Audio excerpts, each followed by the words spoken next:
미션 브릿지 저는 사역을 통해서 크게 한 두 가지 정도를 좀 느꼈습니다. 한 가지는 뭐냐면 하나님께서 우리 청년들을 정말 많이 사랑하시는구나라는 한 가지를 느꼈고요. 또 다른 한 가지는 하나님께서 우리를 정말 사용하고 싶구나라는 생각을 했습니다. 저희를 마음껏 사용해 주신 그 하나님께 한번 마지막으로 영광의 박수 올려드리도록 하겠습니다. 앞으로도 저와 여러분들을 통해서 복음의 통로가 계속 이어가기를 진심으로 소원합니다. 함께 말씀을 나누도록 하겠습니다. 오늘 본문은 예수님과 어떤 관리의 흥미로운 담화입니다. 이 이야기는 우리가 잘 알듯이 마태, 마가, 누가복음 모두 다 기록되어 있습니다. 본문에 등장하는 자의 이름은 등장하진 않지만 세 복음서가 이 사람이 어떤 사람인지를 풍성하게 우리에게 정보를 제공합니다. 그만큼 이 사람의 특징이 매우 중요하다라는 거죠. 세 복음서를 종합해 보면 이 사람의 이력을 정리해 볼 수가 있습니다. 일단은 젊은 청년이었고, 그리고 재산이 많았으며 관직에서 일하고 있는 유대인이었습니다. 만약 자기소개서를 적었다면 어릴 적부터 성실했고 집안도 좋았고 신앙까지도 흠이 없었던 사람이라고 기록하고 있습니다. 요즘으로 따지면 능력치가 완전한 육각형 완벽한 사람입니다. 누가 봐도 매력적인 사람이죠. 저는 이 사람을 편하게 부자 청년이라고 지칭하겠습니다. 저는 이번에 설교를 준비하면서 한 가지 흥미로운 사실을 발견했습니다. 오늘 본문에 나오는 부자 청년을 제외하고 복음서에서는 그 누구도 영생에 관해서 궁금해하지 않았다라는 겁니다. 누가복음 10장의 율법교사가 예수님을 시험하기 위해서 영생에 대해서 질문했지만 그것은 예수님을 시험하기 위해서이죠. 궁금해서 물었던 것이 아닙니다. 정말 영생이 궁금해서 질문한 사람은 부자 청년밖에 없었습니다. 그렇다면 예수님께서 영생에 대해서 관심이 없었던 것일까요? 그렇지 않습니다. 성경에 영생이란 말이 총 51번 나오는데 구약에서 4번 나오고 신약에서 47번이 나오는데 그 중에서 요한복음에서 19번이 나옵니다. 영생에 관해서 요한복음에서 가장 많이 언급하고 있습니다. 그리고 19번의 언급 중에 예수님께서 직접 언급하신 것이 18번입니다. 그러니까 예수님이 계속 요한복음을 통해서 영생을 언급했다는 것을 알 수가 있는 것이죠. 요한복음을 묵상하다 보면 예수님께서는 궁극적으로 우리에게 말씀하시고 싶었던 것이 영원한 삶, 즉 영생에 관한 것이었다는 것을 발견하게 됩니다. 이런 상황을 좀 종합해서 봤을 때 예수님의 공생의 기간 동안은 계속 꾸준히 영생에 대해서 말씀하셨지만 사람들은 이 영생을 크게 궁금하게 하지 않았다는 것을 쉽게 추론할 수 있습니다. 왜 그런지 우리는 어렵지 않게 생각해 볼 수 있죠.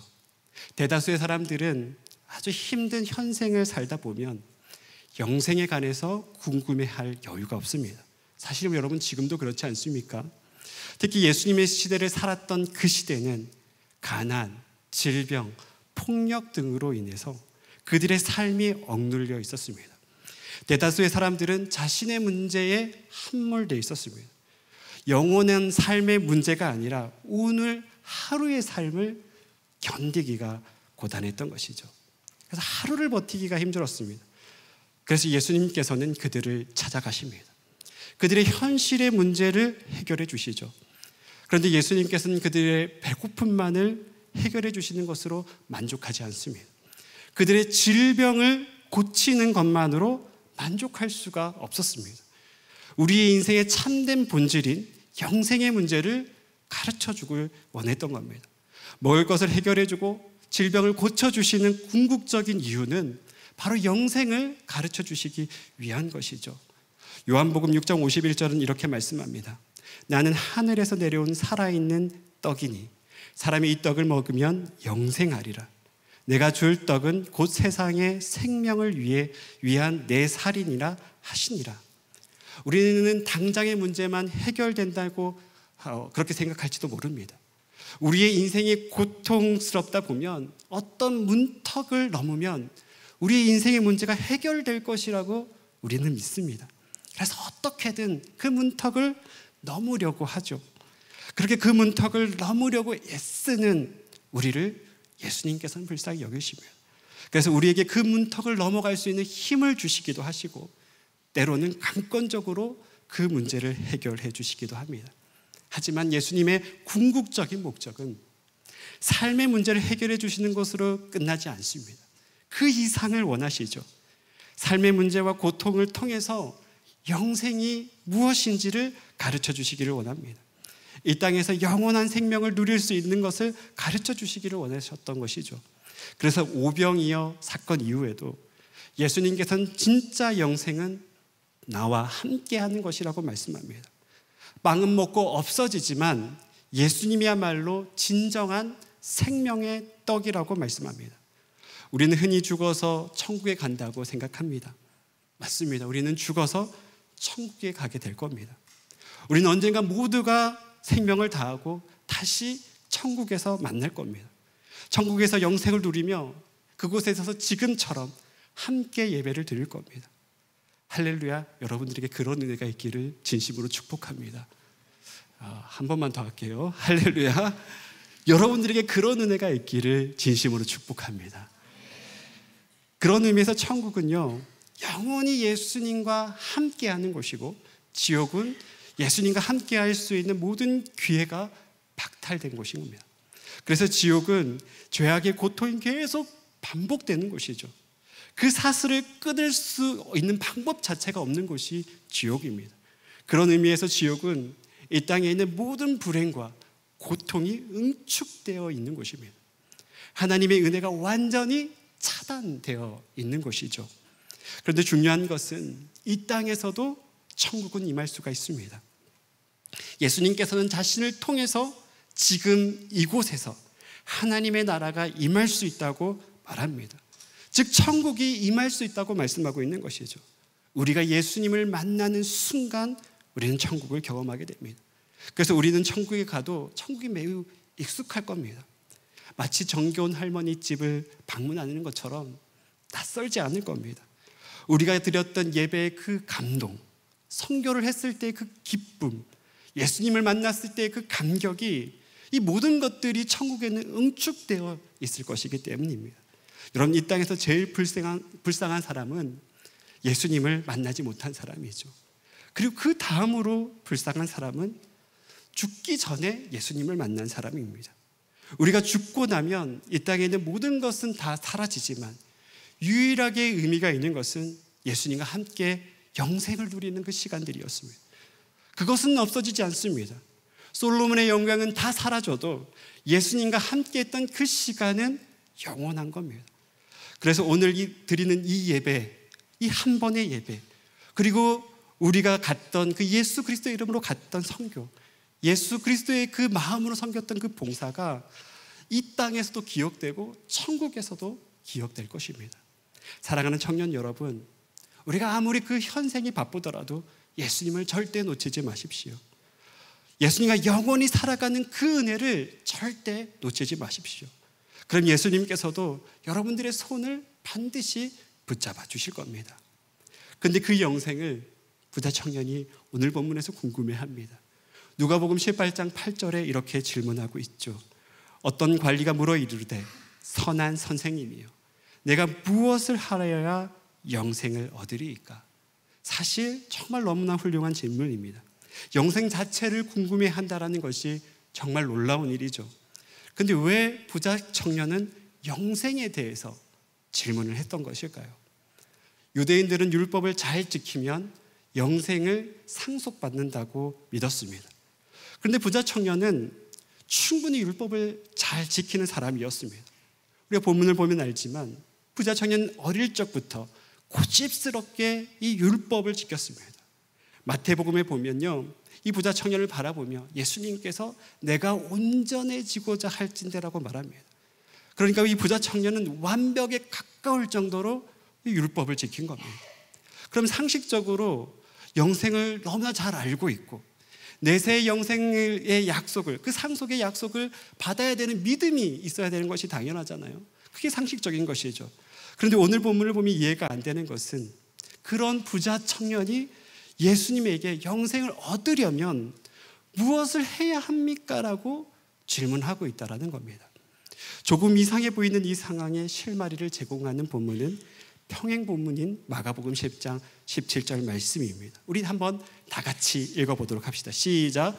예수께서 길에 나갈새 한 사람이 달려와서 꿇어앉아 묻자오되 선한 선생님이여 내가 무엇을 하여야 영생을 얻으리까? 부자 청년은 길을 지나가는 예수님의 일행을 보고 달려와서 무릎을 꿇고 질문을 합니다.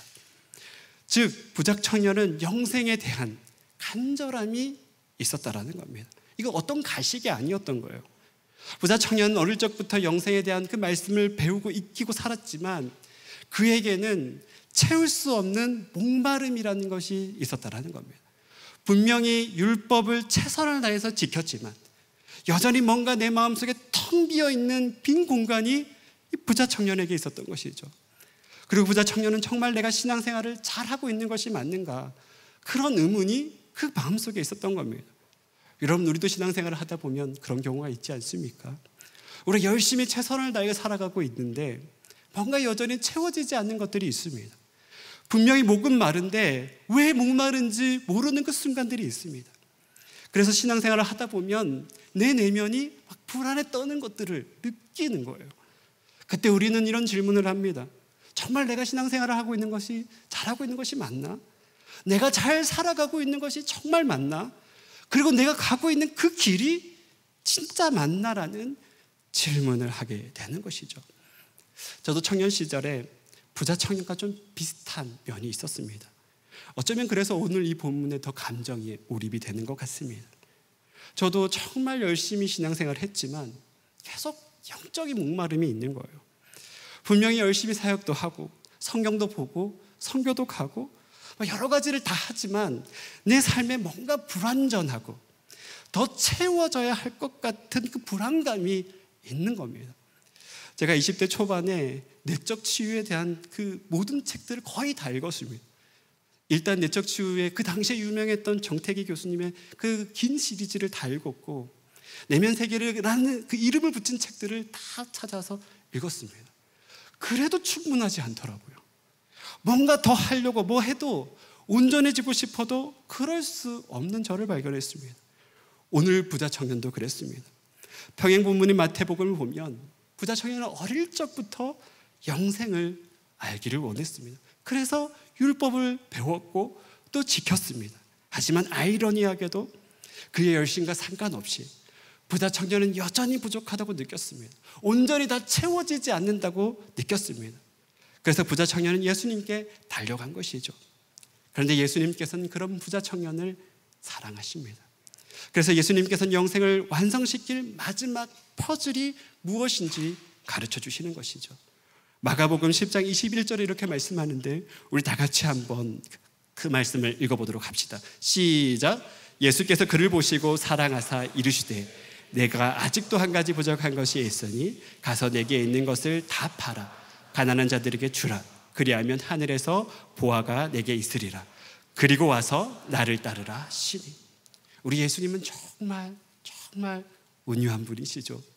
온유하다라는 것은 그 사람의 입장에 서서 그 사람을 이해하는 것입니다. 부자 청년이 답을 찾아갈수록 예수님께서는 계속 조금씩 그의 본질적인 문제에 대해서 직면을 시킵니다. 마태복음에서 예수님과 부자 청년이 한 3번 정도 대화가 주고 왔다라는 것을 알 수 있습니다. 하지만 실제로는 이것보다 좀 더 길었겠죠. 예수님께서 이 부자 청년과 담화를 주고받으면서 부자 청년이 영생이 무엇인지를 찾아갈 수 있도록 도와준 겁니다. 그런데 오늘 본문을 묵상하며 정말로 제 마음을 안타깝게 하는 한 가지가 있습니다. 영생 그 자체이신 예수님을 앞에 두고 그는 예수님이면 충분하다고 생각하지 못했다라는 겁니다.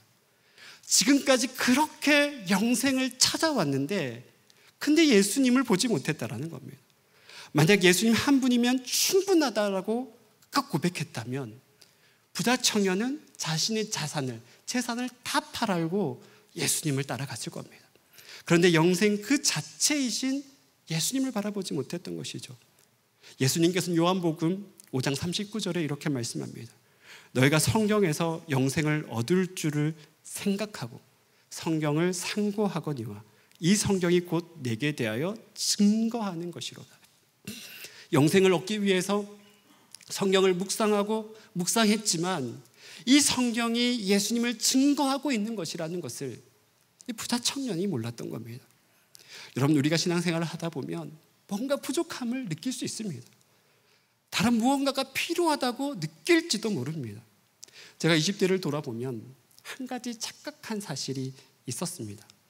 젊은 시절 환경과 상황에 따라 제 감정이 자주 흔들렸습니다. 그때는 지금보다 감수성이 훨씬 더 풍성했습니다. 그래서 그 당시에 싸이월드에 기록된 일기장을 보면요, 손발이 오그라들 정도로 민망합니다. 그 일기장을 적은 존재가 내가 맞는지 의심이 들 정도로 정말 감정이 많이 흔들렸더라고요.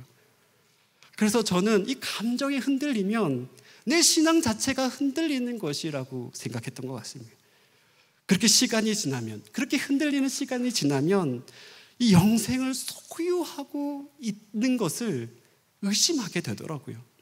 하지만 여러분, 절대 그렇지 않습니다. 내 감정이 흔들리고 내 상황이 흔들려도 우리가 소유하고 있는 이 영생은 절대 변함이 없습니다. 내 감정과 상황과 상관없이 우리 안에 예수님이 계신다면 이미 우리는 영생을 소유한 것입니다. 우리가 영생을 소유하고 있다는 그것을 그 누구도 흔들어 놓을 수가 없습니다. 그러기에 우리는 예수님 한 분만으로 충분하다고 고백하는 겁니다. 만약 우리가 예수님과 함께하고 있다면, 그리고 우리의 입술에서 예수님 한 분만으로 충분하다고 고백하고 있다면, 그렇다면 여러분 잘 살고 있는 겁니다. 여러분이 예수님과 함께 걸어가는 그 삶을 의심하지 마시길 바랍니다. 지금은 단지 인생의 여정이 끝까지 다 보이지 않고 그래서 조금 불안하고 두려운 것뿐입니다. 그런데 예수님과 함께 걷다 보면 신실하신 예수님께서 우리의 삶을 반드시 주님의 뜻대로 인도해 가실 것입니다. 그런데 더 감사한 것이 한 가지가 있죠. 우리는 분명히 예수님 한 분만으로 충분한데, 그런데 예수님께서는 우리와 같이 하나님의 나라를 만들어 가자고 말씀하고 있습니다. 그래서 그 뒤에 오늘 마지막 그 본문의 끝자락인데요, 그 뒤에 주님께서 우리에게 어떤 보상이 있는지를 약속하고 있습니다. 누가복음 18장 28절에서 30절까지의 말씀인데, 이 말씀을 우리 다 같이 한번 읽어보도록 합시다. 시작. 베드로가 여짜오되 웃어서 우리가 우리의 것을 다 버리고 주를 따랐나이다. 이르시되 내가 진실로 너에게 이르노니 하나님 나라를 위하여 집이나 아내나 형제나 부모나 자녀를 버린 자는 현세에서 여러 배를 받고 내세의 영생을 받지 못할 자가 없느니라 하시니라.